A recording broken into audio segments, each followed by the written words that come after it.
আসসালামু আলাইকুম বন্ধুরা, মাসবা কিচেন উইথ ব্লেসপুর তরফ থেকে সবাইকে সালাম জানাচ্ছি। তোমরা কেমন আছো বন্ধুরা? আশা করি ভালোই আছো, আমিও ভালো আছি।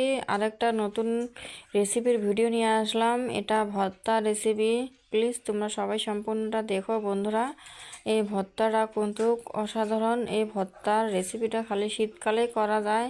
তার মানে এই যেটা ভর্তা করেছি এটা শীতকালের জিনিস, শীতকাল ছাড়া পাওয়া যায় না। তার জন্য কিন্তু খুব একটা টেস্টি ভর্তা বন্ধুরা, কি বলবো, অসাধারণ, একদম আলুর মতন ভর্তা। এটা কচু ভর্তা আমি করেছি। প্লিজ সবাই সম্পূর্ণ ভিডিওটা দেখতে থাকো আমি কি করে এই ভর্তা রেসিপিটা করলাম। এই দেখো, এইটা কচু একটা মাটির তলাতে হয় এরকম কচু। কচুটা কিন্তু অনেকটা বড় আছিল, কি বলবো, অনেকটাই বড়। ধরো 1 কেজির মতো একটা কচু আছিল। আমি কেটে নিয়ে রান্না করেছি, 2 দিন রান্না করেছি এই কচুটার থেকে। একদিন মাছ দিয়ে একদিন লাবড়া করেছি, ওগুলি রেসিপিও তোমাদের দিয়েছি। আর এইটুকু কচু আছে, এগুলো আমি আজ ধুয়েছি যে আমি ভর্তা করব। ভর্তাটা অসাধারণ হয়। এই দেখো আমি কেটে নিয়েছি, ভালো করে ছিলে টিলে একদম ছোট ছোট সাইজ করে কেটে নিয়েছি। এখন এটা আমি সিদ্ধ করব। তোমরা দেখো বন্ধুরা, আমি সিদ্ধ করতে দিয়ে দিব। আর প্লিজ যারা আমার চ্যানেলে নতুন আছে প্লিজ সাবস্ক্রাইব করে আমার পাশে থেকো বন্ধুরা। আর সবাই লাইক কমেন্ট করো। ওই দেখো আমার সিদ্ধ করা কিন্তু হয়ে গেছে। এখন এই ফেনা ফেনা ভাবটা আছে যে ওগুলো আমি ভালো করে ধুয়ে নিব। ভালোভাবে ধুয়ে কচুটা তুলে নিব। আর যারা আমার ভিডিও দেখো এখনও পর্যন্ত লাইক করে নাই, প্লিজ একটা লাইক করে দিও। আর ভিডিওটা কেউ টেনে টেনে দেখবে না, ছোট্ট একটা ভিডিও, কেউ স্কিপ করে না বন্ধুরা। এই দেখো ভালো করে আমি ধুয়ে পরিষ্কার করে তুলে নিয়েছি। কচুটা খুব ভালো আছিল, খুব সুন্দর করে সিদ্ধ হয়েছে বন্ধুরা। আর কচুটা কত এখানে দেখো আমি সবগুলো নিয়েছি, ধনের পাতা, মরিচ, পেঁয়াজ, লবণ। তেলটা নিয়ে নিই, তেলটা ভর্তার সময় নিয়ে নিব।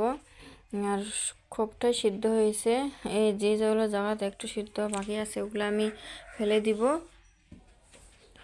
নিব না। আর তা অন্য অন্য কচুর থেকে এটা খুব সিদ্ধ হয়েছে। কোনো কোনো কচু সিদ্ধ হতে চায় না, এরকম কচু এটা খুব ভালো আসেল কচুটা।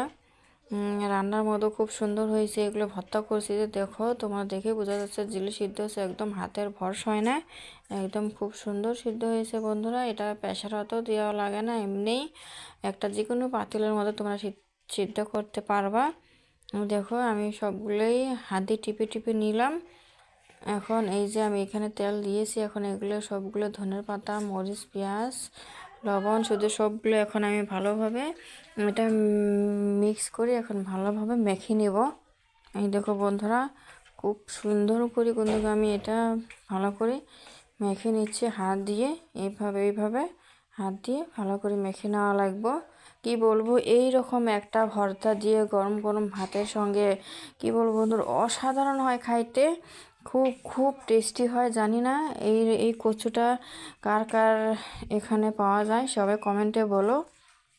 আর সবাই কি কি কচু ডাকো, আমরা এটা কচুই বলে থাকি, আর কিছু কয় না। মাটির তলায় হয় এই কচুটা, কিন্তু খুব সুন্দর। এই দেখো আমি এখানে একটা মরিচ আর ধনেপাতা দিয়ে একটু সাজিয়ে নিয়েছি। ধনেপাতা দিয়ে তো অলরেডি আমি মিক্স করে ভর্তা করে নিয়েছি বন্ধুরা। তোমরা প্লিজ বাড়িতে ট্রাই করে দেখতে পারো, একদম সিম্পল একটা রেসিপি, ঝটপট করিয়ে বা নেওয়া যায়। ভালো থেকো বন্ধুরা।